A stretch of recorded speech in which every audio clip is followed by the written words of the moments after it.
Well, hello and welcome. My name is Mark Epner. I'm a Chicago-based pilot with over half of my 2,000 plus hours in a Cirrus SR-22. Currently, I fly this 2011 normally aspirated G3, but also fly other aircraft when the opportunity presents itself. I love flying every bit as much as you do and look for ways to share that common bond through multiple paths, including this channel, as well as Simple Flight Radio, which you can find at simpleflight.net. My goal for the channel is to share my passion for aviation with others that share that same sentiment and do so with an eye towards proficiency, safety, and fun. Well, hello. You all know that I love everything aviation, and one of the things that I love about aviation is the challenge it provides. It really makes every journey just as enjoyable as every destination. And then when I talk about challenges, I'm talking about everything from stick and rudder skills to complexity of navigation and the potential for fast-paced communications where we might get multiple commands from ATC that we must comply with. Well, flying out of Chicago provides all of the pilots there that challenge on a daily basis. I fly out of Chicago Executive, which many of us still call Palwaukee, and here's a little Chicago trivia for you. Many people don't know where the name Palwaukee came from. Well, like some points of interest that you find throughout Chicago, Chicagoans use cross streets to identify the name of a place. So Palwaukee is at the corner of Palatine Road and Milwaukee Avenue, Palwaukee. A little corny, but that's the source of the name Palwaukee, which has since been changed to Chicago Executive. Now, the airport is about 8 nautical miles from O'Hare and is the third busiest airport in the area. Of course, Chicago O'Hare and Chicago Midway are number 1 and 2. And flying in the airspace gives me confidence to fly anywhere, and it can do the same for you. Of course, we have to put in the preparation and planning, but places like Teterboro and SoCal all are very doable trips. You just have to be prepared. Even Oshkosh, which I've flown into multiple years, is just a huge adrenaline rush. You just need to be ready. So let's talk about how to prep for a flight into the Chicago area because that's what I am familiar with. For those of you that are new to flying around a Class Bravo airport, it can feel a bit intimidating, but it's really easily overcome by preparation and experience. And when I think back to 2004, I couldn't understand how did the air traffic controllers with approach and departure control keep everyone separated. You thought about O'Hare, which had 4 parallels running east and west. You had 2 parallels running to northeast, southwest, and 2 parallels running northwest, southeast. And then you had all this VFR traffic. It was amazing. Well, the times have changed, and now O'Hare has made things a lot easier as they've gotten with the program and now have 6 east-west parallels, and we still have 2 parallels that run northeast, southwest.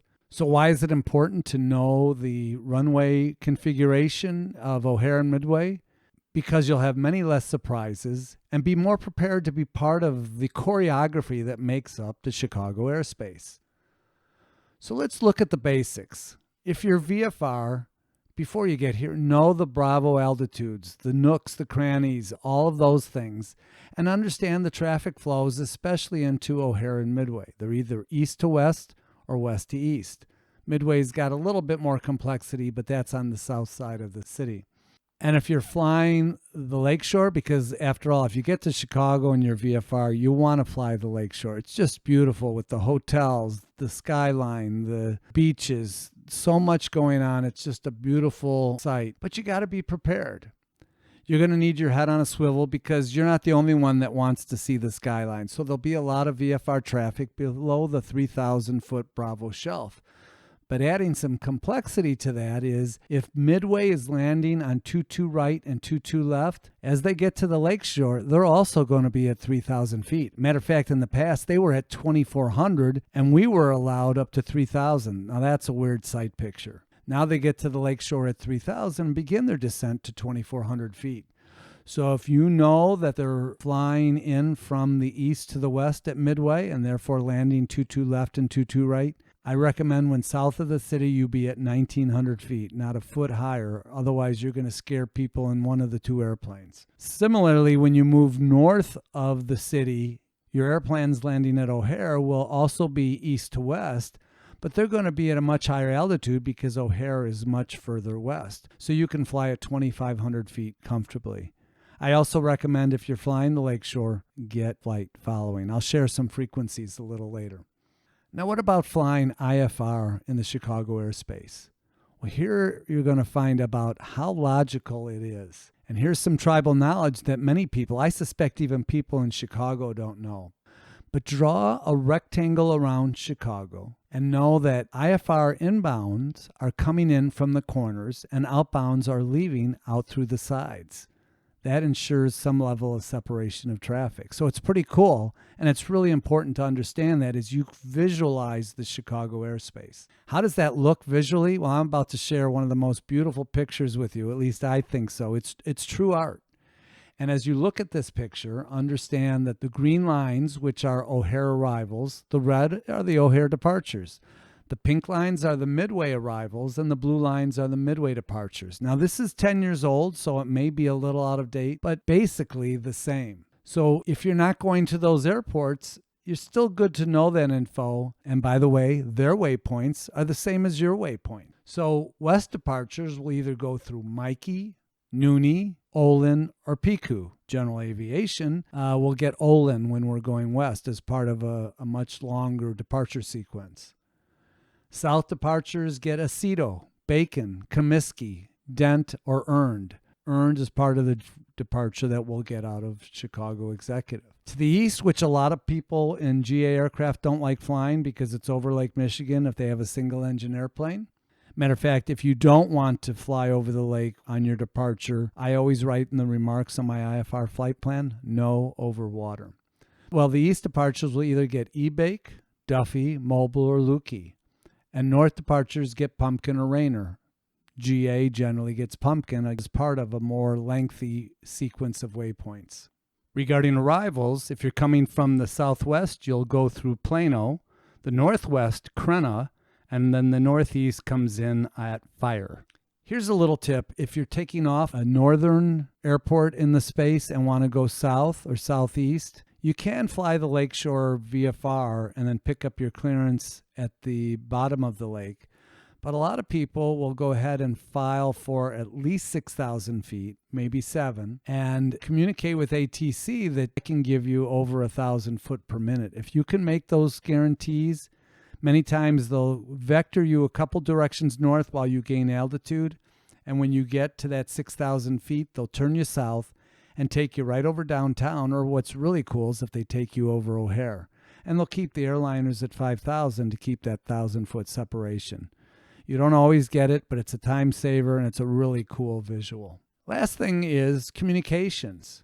You need to prep for the frequencies. I'm putting those frequencies that you'll get for approach control or Chicago Center, as you see on the lower left, as you come into Chicago. And it's important before you are assigned or turned over to that frequency, you need to have your ATIS. And when you check in, if it's during a busy time where you're hearing the controller just go from one plane to the next, don't plan on sticking to the very technically correct vernacular. Leaving 4,000, descending 3,000, turning left 360. You're going to have to be much quicker. You got to find your spot and be ready with something as simple as Chicago approach, Cirrus 123 Charlie Delta, 4,000, 360 with Yankee. Told them who I am, what altitude, what's my last command, whether it's 360, a heading, or direct to page, whatever it is, and then the ATIS identifier. And you may even get back, thanks for Yankee. You know, they really appreciate it if you cut out one of the communications by telling them that you do have the ATIS. Chicago approach, Cirrus 973, Sierra Delta 3000, direct Taigu, Romeo. 973, Sierra Delta, Chicago approach, back to RNAV runway 16 approach. We expect that, thanks, Sierra Delta. I don't mean to overstate the complexity. This is not something that should be anxiety-ridden, but rather I want to take some of the surprises out of it. Remember, Chicago controllers are like all controllers. They're experts at what they do, and they're here to help us. You don't have to be perfect, but you do have to be attentive and be prepared to hold up your end of the short-term partnership we develop. It's pretty much the same with any ATC communication. The only difference is they're talking to a lot of other airplanes that aren't you as well, so you do need to fit in.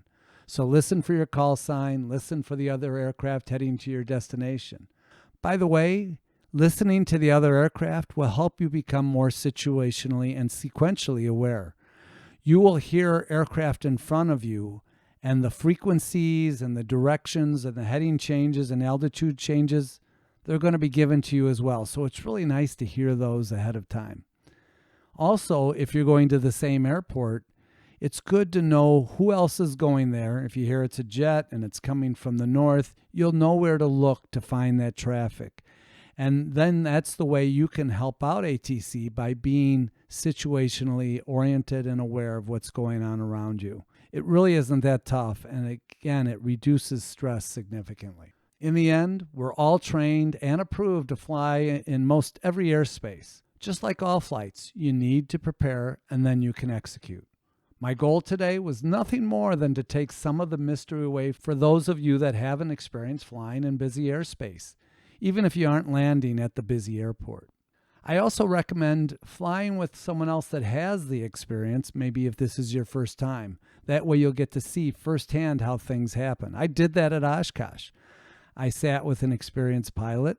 I figured out what was going on, spent a lot of time studying and prepping, took other people along to be my wingmen, if you will, in terms of picking out traffic, making sure frequencies were right, making sure I was following the NOTAM.